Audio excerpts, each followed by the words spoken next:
Hi everyone, welcome to my channel. So ഇന്ന് ഞങ്ങൾ ചേച്ചി ഉണ്ടാക്കുന്ന ഒരു സ്പെഷ്യൽ കറി കേട്ടോ, ഒരു നാടൻ കറി. ഇത് താളുകറി നാട്ടത്തിനും പറയാം. നമ്മുടെ ചേമ്പിൻ്റെ തണ്ടും മേലയൊക്കെ വെച്ചിട്ടുള്ള ഒരു കറി. ഇത് മലപ്പുറം സൈഡിലാണ് കൂടുതൽ ഉണ്ടാക്കാറുള്ളതെന്നാണ് ഞാൻ കേട്ടത്.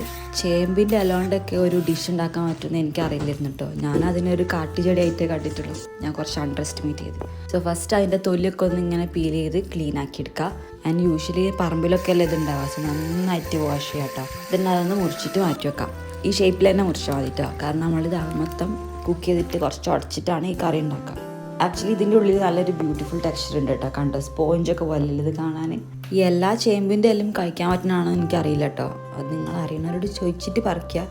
പക്ഷേ എനിക്ക് തോന്നുന്നത് ഈ ഒരു വെറൈറ്റിയാണ് കഴിക്കാൻ പറ്റുന്നതെന്ന്. ചിലതൊക്കെ ഭയങ്കര കയ്പ്പാണ് ഞാൻ കേട്ടിട്ടുണ്ട് കേട്ടോ.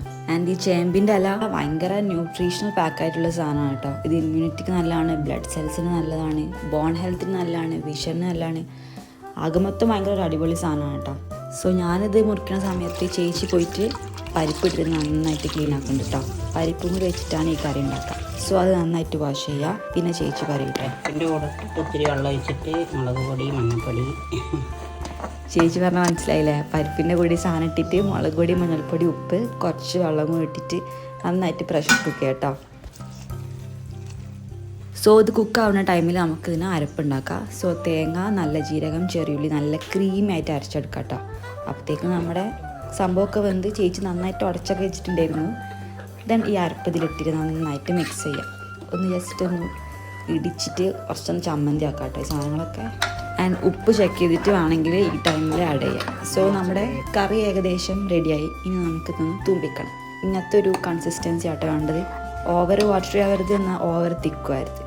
അതിൻ്റെ ഇടയിൽ കുറച്ച് കറിവേപ്പിലയും കൂടെ ഇട്ടിട്ടുണ്ടായിരുന്നു കേട്ടോ. പിന്നെ നല്ല മൺചട്ടി നമുക്കൊന്ന് തൂമ്പിച്ചെടുക്കാം. കുറച്ച് വെളിച്ചെണ്ണ ഒഴിക്കുക. കടുകിട്ട് പൊട്ടുമ്പോൾ കുറച്ച് കറിവേപ്പില ഇട്ടിട്ട് നമ്മൾ ഈ കറിയും കൂടെ ഒഴിച്ചാൽ നമ്മുടെ താള് കറി റെഡി. ഇതിങ്ങനെ അല്ലാണ്ട് പൂളിട്ടിട്ട് ഉണ്ടാക്കാം കേട്ടോ. അങ്ങനെയാണെങ്കിൽ താളും പൂളും എന്നാവും ഈ കറീൻ്റെ പേര്. പിന്നെ ചിലവർക്കെങ്കിലും ഒരു സംശയം ഉണ്ടാവും, ഇത് ഈ കറി ചൊറിയോ എന്നൊക്കെ. ഇല്ല കേട്ടോ, ഐ ട്രൈഡ് ആൻഡ് ടെസ്റ്റഡ്. ഞാൻ പറഞ്ഞാൽ ഇത് ഭയങ്കര ന്യൂട്രീഷണൽ ആയിട്ടുള്ള സാധനമാണ്. But at the same time ഈ കിഡ്നി ഇഷ്യൂ ഉള്ളവർക്കും അലർജിക് റിയാക്ഷൻസ് ഒക്കെ വേഗം എഫക്റ്റ് ആവുന്ന ആൾക്കാർക്കും ഇത് അത്ര സ്യൂട്ടബിൾ അല്ല കേട്ടോ. കഴിക്കുക, പക്ഷേ ഒരു മിനിമം ക്വാണ്ടിറ്റി കഴിക്കുന്നതായിരിക്കും നല്ലത്. സോ ഈ ഗ്രേവി ട്രൈ ചെയ്യാത്ത ആൾക്കാർ എന്തായാലും ട്രൈ ചെയ്യുക. നല്ലൊരു നാടൻ ടേസ്റ്റാണ് ഈ കറിക്ക്. ഇത് ഞങ്ങളെ ചേച്ചി ചെറിയ കുട്ടിയാകുമ്പോഴേ കഴിക്കുന്ന ഒരു കറിയാണെന്നാണ് പറഞ്ഞത് കേട്ടോ. So it's A very vintage classic നാടൻ കറി.